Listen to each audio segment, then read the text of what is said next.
Hi friends, welcome to Karaikudi கமகம சமையல். இன்றைக்கி நம்ம தொன்னை பிரியாணி செய்ய போகிறோம். வாங்க எப்படி செய்கிறதுன்னு பார்க்கலாம். பிரியாணி செய்கிறதுக்காக நம்ம இந்த உலக்கில் 2.5 உலக்கு அரிசி எடுத்துக்கலாம். சீரக சம்பா அரிசி 2.5 உலக்கு போட்டுக்கலாம். இப்போ தண்ணி ஊற்றி 1/4 மணி நேரம் ஊற வச்சுக்கலாம். 1 மணி நேரத்துக்கு ஊற வச்சு எடுத்துக்கலாம். இப்போ நம்ம வெங்காயம் 2 வெங்காயம் எடுத்துருக்கிறேன். 2 வெங்காயம் 4 தக்காளி. தக்காளி வந்து அதிகமாக போடக்கூடாது தொன்னை பிரியாணிக்கு. 4 சின்னதாக 4 தக்காளி மட்டும் எடுத்துருக்கிறேன். அரைக்கிறதுக்காக இஞ்சி துண்டுகள் கொஞ்சம் கட் பண்ணி வச்சுருக்கேன், அதையும் போட்டுக்கலாம். 5 பல்லு பூண்டு போட்டுக்கலாம். 2 பச்சை மிளகா, காரத்துக்கு ஏற்ப நீங்கள் போட்டுக்கோங்க. நான் 2 பச்சை மிளகா போட்டிருக்கேன். புதினா கொஞ்சம், கொத்தமல்லி கொஞ்சம் போட்டுக்கலாம். போட்டு இதெல்லாம் அரைச்சிக்கலாம் தண்ணி ஊற்றாமல். அரைச்சிட்டு வந்துடலாம்.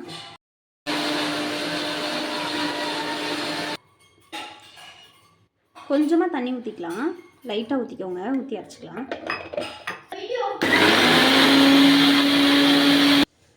இந்த மாதிரி அரைச்சிக்கோங்க. எண்ணெய் ஊற்றிக்கலாம்.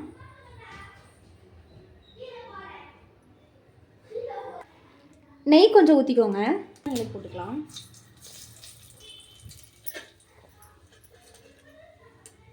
பட்டை கிராம்பு இதெல்லாம் சேர்த்துக்கலாம். ஏலக்காய் 1 போட்டிருக்கேன்.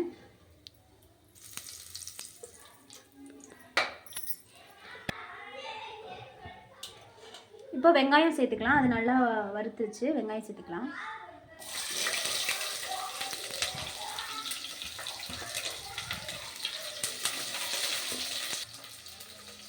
தொன்னை பிரியாணிக்கு வந்து காளானும் சேர்த்துக்கலாம். இப்படி எம்டி பிரியாணி செஞ்சுக்கலாம். நான் இப்போ எம்டி பிரியாணி தான் செய்கிறேன். நீங்கள் வேணால் காளான் சேர்த்துக்கலாம்.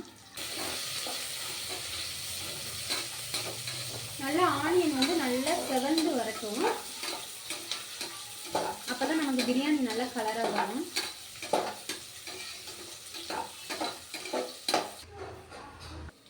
நம்ம இஞ்சி புதினாலாம் அரைச்சோம்ல, பூண்டு அதெல்லாம் சேர்த்துக்கலாம். வெங்காயம் நல்லா வதங்கிடுச்சு. வதங்கினோன்னு தான் சேர்க்கணும். நல்லா அந்த இஞ்சி பூண்டு வாசனை போகிற அளவுக்கு வதக்கிடுங்க.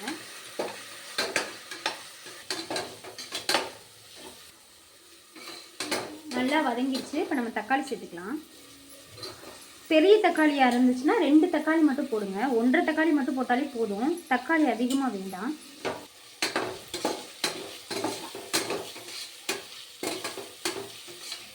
நல்லா வதக்கிக்கோங்க.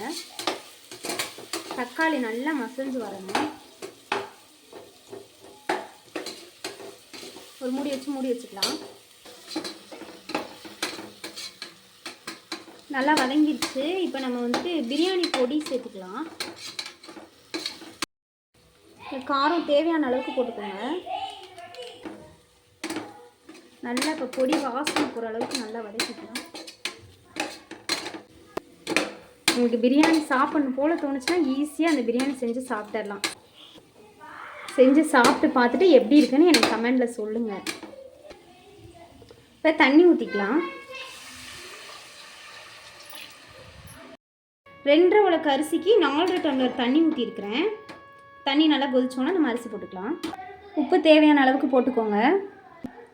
உப்பு காரம்லாம் இப்போ வந்து டெஸ்ட் பண்ணிக்கோங்க. காரம்லாம் இல்லைன்னா இப்போ போட்டுட்டு நல்லா கொதிக்க விட்டு அரிசி போட்டுக்கலாம். இப்போ நம்ம வந்து அரிசி போட்டுக்கலாம். அரிசி நல்லா 1/4 மணி நேரத்துக்கு ஊற வச்சாச்சு.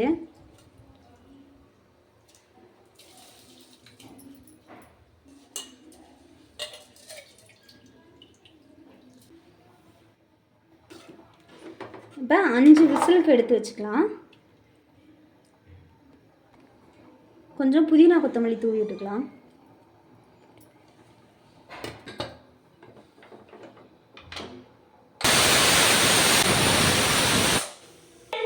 பிரியாணி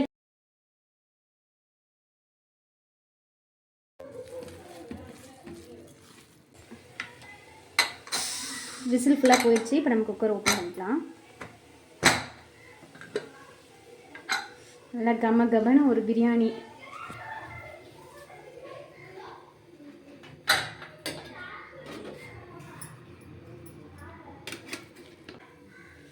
சூப்பராக கமகமன்னு ஒரு பிரியாணி, சூப்பராக ஒரு தொன்னை பிரியாணி ரெடிங்க. உங்கள் வீட்லேயும் செஞ்சு பாருங்கள், எப்படி இருக்குன்னு கமெண்ட் பண்ணுங்கள்.